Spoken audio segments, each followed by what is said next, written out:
আসসালামু আলাইকুম। সবাই দেখতেই পাচ্ছেন আমি আজকে কি নিয়ে আসলাম বলেন তো এটা কি? আমি জানতাম না, ফার্স্ট টাইম দেখলাম আর জানলাম আর কি এটা কি। এটা হলো কাঠবাদাম। হ্যাঁ, এটা আমি রাইসার জন্য নিয়েছি, একদম ফ্রেশ খাবার। আমি কখনো এটা কিনি নাই, কখনো দেখিওনি। কাঠবাদাম শুধু শুনেছি নামটা, আর বাদামটা দেখেছি কিন্তু এটা ফলটা দেখিনি। তো আজকে দেখলাম, আপনাদের দেখাবো এর ভিতরে কাঠবাদাম কিভাবে থাকে। হ্যাঁ, কীরকম দেখতে এর ভিতরে দেখাচ্ছি। এটা খুলতে কিন্তু অনেক শক্ত, ভীষণই শক্ত। হ্যাঁ, এই তো, এই দেখেন কিভাবে কাঠবাদামগুলো থাকে, দেখতে পাচ্ছেন? দেখে মনে হচ্ছে আঙ্গুর, তাই না? না হয় কালো জাম।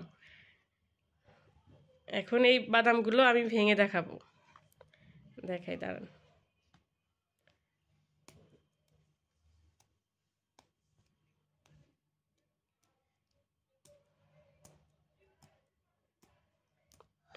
চোচাটা অনেক শক্ত, ভীষণই শক্ত।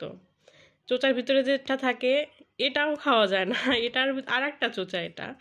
এই চোচাটাও আবার ছিলতে হবে, তারপর খেতে পারবেন। ভীষণই শক্ত এটা, আমি দাঁত দিয়ে ছিলবো। এই যে বাদামটা চলে আসছে, দেখেন।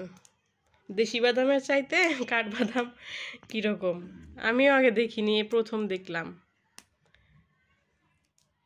এই যে বাদামটা ভীষণ শক্ত, খোলসটা। এই তো সম্পূর্ণ বাদাম। এটা কিন্তু কাঁচা। ভেজে খেলে ভালো লাগবে, কাঁচাটাও ভালো, পুষ্টি সমৃদ্ধ, খেতে ভীষণ ভালো লাগে।